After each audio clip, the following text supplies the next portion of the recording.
የሚደንቀውና የሚገርመው እጅግም የሚያሳዝነው ነገር 19ኙም ቡድኖች ለአርሰናል ጥሩ ስሜት የላቸውም። ቡድኖቹና አሰልጣኞች ለአርሰናል መልካም የሆነ አመለካከት የላቸውም። ለምሳሌ የበርንሌው አሰልጣኝ ማይክል ጃክሰን አርሰናልን ነጥብ እናስጥለዋለን፣ በቀላሉ የምንፋተው አይደለም ሲል በትናንትናው መግለጫ ላይ ሲናገር እጅግ የሚያሳፍርና አሳዛኝ ንግግር ነበረ። እንደ አስቶን ቪላ ሁሉ አርሰናልንም እናሰናክለዋለን፣ ከዋንጫውም ወደ ኋላ እናስቀረዋለን የሚል ንግግር መናገሩ እጅግ የሚያሳፍርና አርሰናሎችን ያበሳጨ ሁኔታ ሆኗል። በባለፈው አስቶን ቪላን ነጥብ ተጋርተው በመውጣታቸው ዛሬም አርሰናልን እንደዛው እናደርጋለን እያለ በመዛት ላይ ይገኛል። እንዲህ አይነት ነገር ግን አሳፋሪ ነገር ነው። ምክንያቱም አንድ ቡድን ለጨዋታ መግባት እና ጨዋታውን አሳምኖ ማሸነፍ ሲገባው ነጥብ እናስጥላለን ብሎ የምቀኝነት ስራ መስራት እጅግ ያሳፍራል።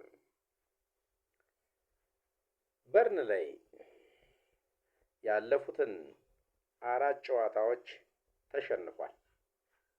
ከኖቲንግሃም ፎረስት 4-0፣ ከብራይተን 2-0፣ በሲቲ 1-0 ተሸንፎ አሁን ደግሞ ከአርሰናል ጋር በመጪው ሰኞ ምሽት 4 ሰዓት ላይ ይፋለማል።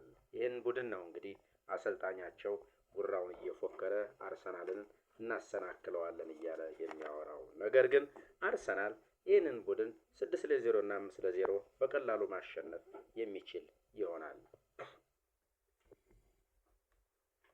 የ2026 የእንግሊዝ ፕሪሚየር ሊግ ምርጥ ተጫዋቾች እጩ ይፋ ሆነ። አርሰናል 3 ተጫዋቾችን ለምርጥ እጩዎች አሳልፈዋል። ገብርኤል ማጋሌሽ፣ ዴቪድ ራያ እና ዲክላን ራይስ ለምርጥ ተጫዋችነት እጩ መካከል ገብተዋል። ከማንቸስተር ሲቲ ሃላንድ እና ሌላኛው ደግሞ አዲስ ተቀላቀለው እንደዚሁም በቆንጆ ችሎታውን እያሳየ የሚገኘው የሲሚኒዮ እንደዚሁ እጩ ሆነዋል። ከማንቸስተር ዩናይትድ ብሩኖ ፈርናንዴዝ አመቱ እጩዎች ውስጥ መካተት ችሏል።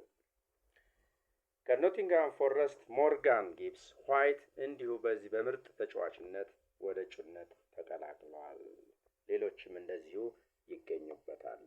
አድማጮች ተመልካቾቻችን በዚህ አመት የ2026 ምርጥ ተጫዋች ተብሎ ሊመረጥ የሚችለው ማን ነው ወይም ከየትኛው ክለብ ነው የሚለውም ኮሜንት ላይ አጋሩን።